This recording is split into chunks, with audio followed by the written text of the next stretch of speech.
Everyone, welcome back to my channel. আজ হচ্ছে কি শিবরাত্রি।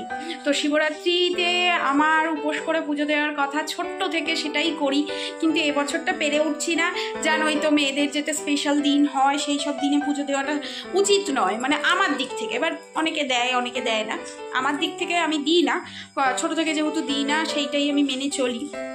কিন্তু আমার হাজব্যান্ড কিন্তু 3 বছর ধরেই ও কিন্তু আমার সাথে সাথেই শিবরাত্রি শুরু করে দিয়েছে, মানে প্রথম বছর থেকে ও উপোস করে। তো এবছরটাও ও উপোস করেছে, ওই পুজো দেবে, ওই সমস্তটা করবে।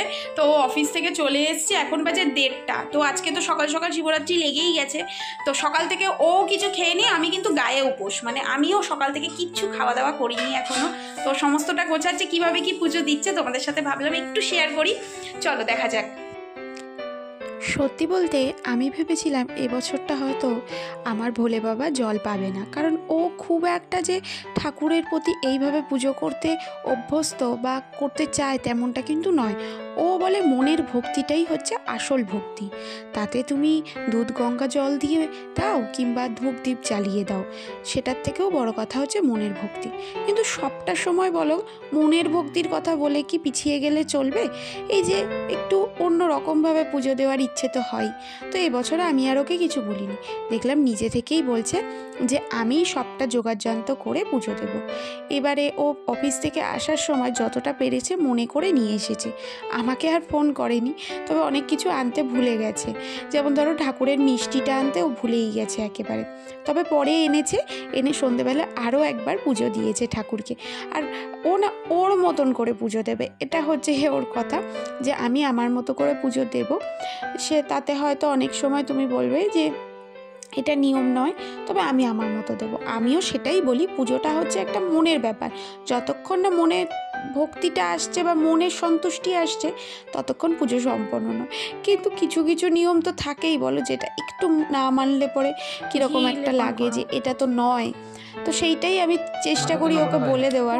তো মোটামুটি শুনেছে, আবার অনেক সময় শুনছিলও না, যে না আমি আমার মতো করে দেবো। তো ঠিক আছে, হাতের তালুতে তুলে নিতে হয়, ওইভাবে দেয় না। হাতের মধ্যে তুলে নাও, তুলে নিয়ে করো, রেখে দাও ঘিয়ের কৌটোটা, বা হাতে ঘিয়ের কৌটোটা রেখে দাও। এবার হাতের তালুতে নাও, বা হাতের তালুতে নাও।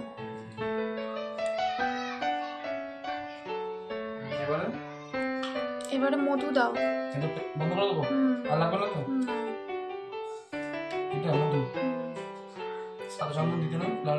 লাল চন্দন না, সাদা চন্দন দিতে হয়। দাও।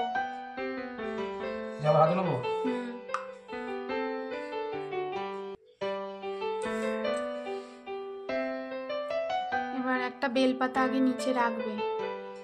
কোন নিচে? বাটির মধ্যে রাখবে আগে, তার উপরে শিবলিঙ্গটাকে রাখবে। ঠিক আছে, তুমি পাতাটাকে ধুয়ে নাও, দিয়ে পাতাটাকে রেখে তার উপরে শিবটাকে রাখো। হ্যাঁ, চন্দন দাও, সাদা চন্দন। না, দাও অল্প একটু দাও বুঝে। প্রথমে আগে বা পাশে রয়েছে হচ্ছে গিয়ে গণেশজি, তাকে অভিষেক করবে। ডান পাশে রয়েছে কার্তিক, তাকে অভিষেক করবে। তারপরে হচ্ছে চারপাশে অভিষেক করবে, তারপরে শিবলিঙ্গের মাথায় জল ঢালবে। বুঝতে পেরেছ? দাও দাও, ওগুলোকে দিয়ে দাও।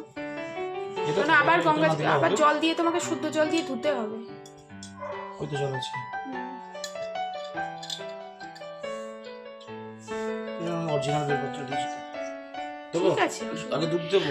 আগে কি বললাম, বাপাশে হচ্ছে গিয়ে কার্তিক। চন্দন কি এটাই দেবো আমি? ওটা যখন পাচ্ছি না দাও।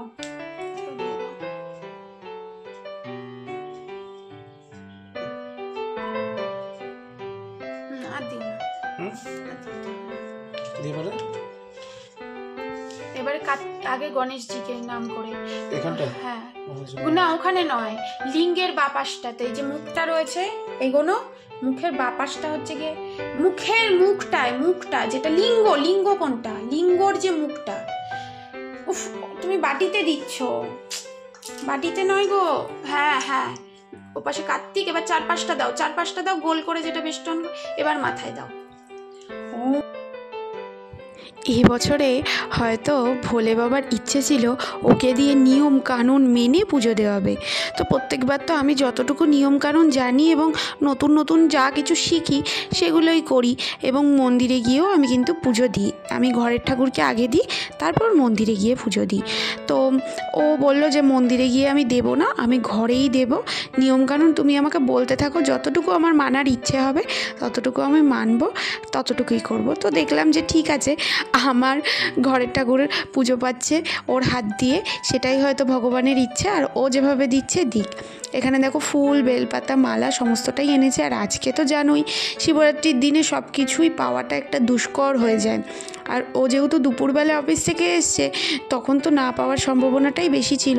তবে আজকে সারাটা দিন যেহেতু শিবরাত্রি রয়েছে, কালকে গিয়ে ছাড়বে পরের দিন, তো সেই জন্য হয়তো অনেকেই রাত্রিবেলায় করবে।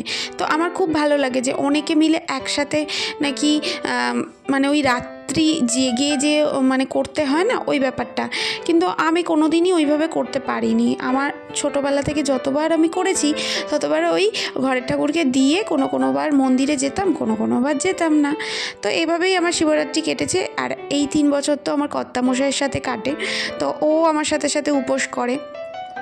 যে দুটো মানুষ ঘরের মধ্যে একজন করছে একজন করবে না, এটা হয় না। তো ও করে। তো আর আমি যতটুকু বলে দিচ্ছিলাম মোটামুটি করছিল, মানে প্রথমে শুনে নেওয়ার পরে মনে হচ্ছিল যেন যে না রাজি হচ্ছে না, তারপরে কিন্তু করছিল। যাই হোক, যে যেভাবে পারে, আর জীবে ভক্তি করে যেইজন তার শিব ভক্তিও হয়, আমার মনে হয় তাই।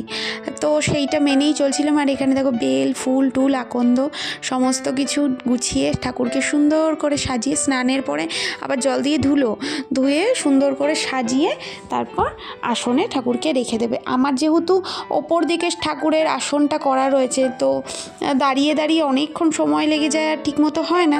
তাই আমিও কি করি, যখনই শিবরাত্রি বলো বা এমনি ধরো সোমবারের পুজো করি, ঠাকুরকে নিচে নামিয়ে নিয়ে এসে ভালো করে স্নান করে গুছিয়ে আবার ওপরে রেখে দিই। তো এই দেখো এখানে খুব সুন্দর করে ধূপ দ্বীপ জেলে, আর ও 5 রকম ফল আনেনি, বেল এনেছে, একটা কলা এনেছে, ওটাই ঠাকুরকে অর্পণ করবে। আর কাটা ফল রয়েছে।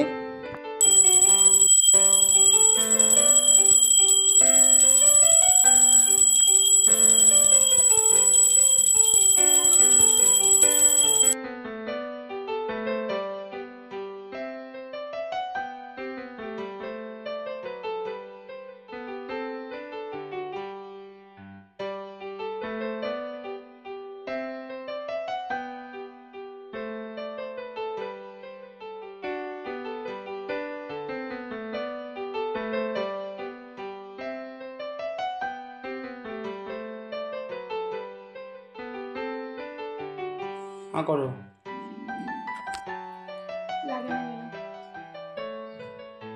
হ্যাঁ জি।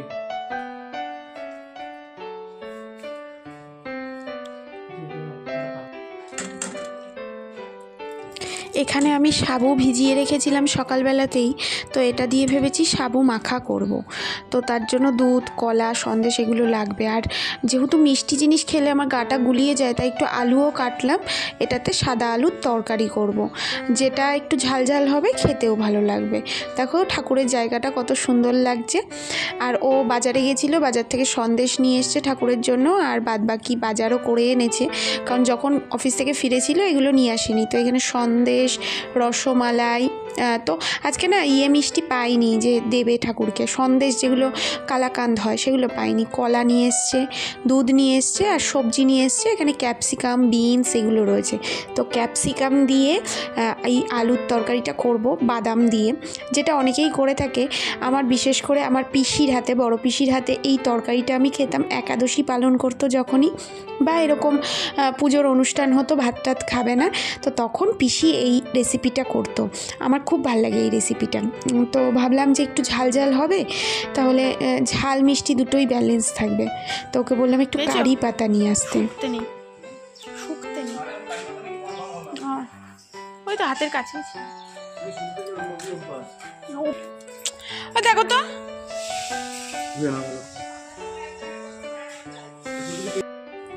আজকের সাবু মাখাটা ওই করবে। তো এখানে দেখো রসমালাই দিয়েই সাবু মাখা হচ্ছে, এই প্রথমবার আমি খাচ্ছি, কারণ অন্য কোনো মিষ্টি আজকে ছিল না মিষ্টির দোকানে, যেহেতু শিবরাত্রি তো সবাই নিয়ে নিয়েছে।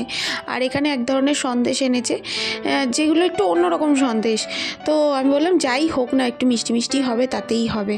তবে ঠাকুরের জন্যও এনেছে, কারণ ঠাকুরকে মিশ্রি দিয়ে আজকে ভোগ দেওয়া হয়েছে, ও আনতে ভুলে গেছে। তো পরে এনেছে যখন বললো আগে আমি সরিয়ে রাখি, ওটা আমি সন্ধেবেলায় দেবো। আমি বললাম ঠিকই আছে।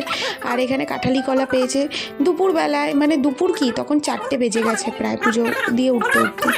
তো তখন এই মাখা খাওয়া হচ্ছে।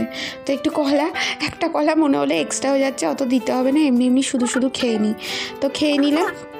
আর এখানে সন্দেশ দিয়ে, কলা দিয়ে, তারপর দুধ দিয়ে, তারপর রসমালাই দিয়ে, এগুলো দিয়ে মাখা হচ্ছে। নারকেলটা নেই, আর চিনি দিয়েছি অল্প, আর একটু কাজু কিশমিশ দিয়েছি, দিয়ে এটা মাখা হচ্ছে। এটা খেতে না দারুণ লাগে, একটু ইয়ে হলে ভালো হয়, নারকেল কোড়া হলে। তবে নারকেলটা নেই এবছরে, অন্য বছর নারকেলের ব্যবস্থা করে রাখি। এবছর যেহেতু আমি দিতে পারবো না, তো আগে থেকে সেইভাবে ব্যবস্থাও করা নেই, সেই জন্য। যাই হোক, তো খুব সুন্দর হয়েছিল সাবু মাখাটা। আর এই ধরনের উপোস টুপোস করলে না, সাবু মাখা না হলে মনে হয় যেন হলোই না কমপ্লিট।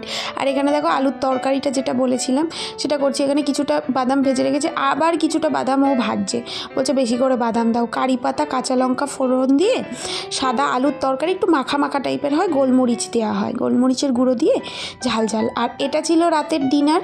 এ দেখো ফুলকো ফুলকো ময়দার লুচি, আর আলু দিয়ে বিনস দিয়ে একটা তরকারি, নিরামিষ তরকারি হবে। আর এখান থেকে দাদাকেও দেওয়া হয়েছে, মানে বাড়িওয়ালা দাদাকে, কারণ দাদাও উপোস ছিল, পুজো দেবে বাড়িতে রাত্রিবেলা এসে। জেঠিমা নেই, ওরা সব হরিদ্বার নয়, মহাকুম্ভে গেছিলো স্নান করতে। তো যেহেতু নেই, আর ইয়েও নেই, দিয়াও নেই, আমাদের নতুন বৌমা, সেও গেছে বাপের বাড়িতে। তো সেই জন্য ভাবলাম যে দাদা উপোস করবে, রাতে আমাদের কাছে খাওয়া দাওয়া করবে। তো দাদা বললো তো দারুণ হয়েছে তরকারিটা, বিশেষ করে খুব সুন্দর হয়েছে। আর দাদাও পুজো করে প্রসাদ দিয়ে গেল, আমিও প্রসাদ দিলাম দাদাকে। ওই যে ও সন্দেশ দিয়েছিল সন্ধ্যেবেলা, ওখান থেকে দাদাকে দিলাম, আর লুচি আর তরকারি। এই দিয়ে আজকের ডিনারটা ভালোই কাটলো। তো এভাবেই কাটলো আমাদের অন্য রকম শিবরাত্রি। আজকের মতো টাটা।